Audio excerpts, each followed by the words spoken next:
पंचनामा न्यूज, सर्वसामान्य जनतेचा बुलंद आवाज. मी तक्रार केली म्हणजे प्रत्येकाकडे तक्रार जर करून जर सदस्याचा अपमान होत असेल ते सभागृह कशासाठी अपमान होणार नाही. नाही मला हे सांगा, माननीय मंत्री महोदय बोला आपण.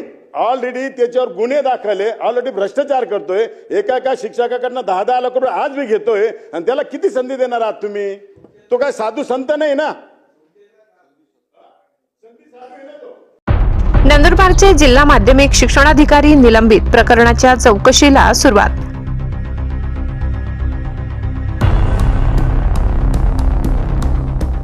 शिक्षण विभागात शिस्तभंगाविरोधात कठोर पावले, तक्रारींच्या तपासासाठी स्वतंत्र पथक नियुक्त. नंदुरबार येथील जिल्हा माध्यमिक शिक्षण अधिकाऱ्याविरोधातील कारवाईला अखेर वेग आलाय. पुणे येथे उपसंचालक म्हणून कार्यरत असताना 2020 मध्ये बनावट शासकीय कागदपत्रे तयार करून शासनाची फसवणूक केल्याचा गंभीर आरोप त्या अधिकाऱ्यांवर आहे.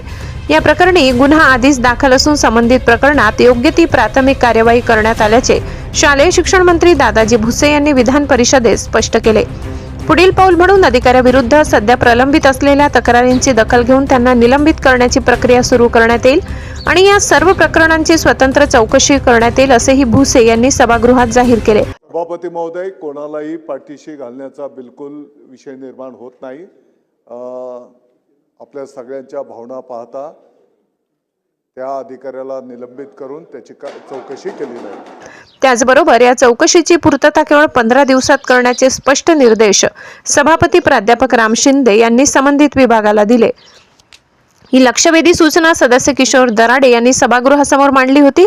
या विषयावर झालेल्या चर्चेत सदस्य भाई जगताप, अभिजित वंजारी आणि विक्रम काळे यांनी देखील सक्रिय सहभाग नोंदवत अनेक मुद्दे उपस्थित केले. मंत्री दादाजी भुसे यांनी आणखी सांगितले की शालार्थ ID घोटाळ्यासंदर्भात विभागात विशेष तपास पथक नेमले असून या पथकाला चौकशीसाठी 3 महिन्यांची मुदतवाढ देण्यात आली आहे. मिळालेल्या अहवालानुसार संबंधितांवर कठोर कारवाई करणे अपरिहार्य असल्याचे त्यांनी स्पष्ट केले. भुसे यांनी अखेरीस ठाम शब्दात सांगितले की शिक्षण विभागात गैरव्यवहार करणाऱ्या कोणत्याही अधिकाऱ्याला पाठीशी घातले जाणार नाही. भ्रष्टाचार विरोधातील कारवाई ठोस आणि निपक्षपातीपणे होईल.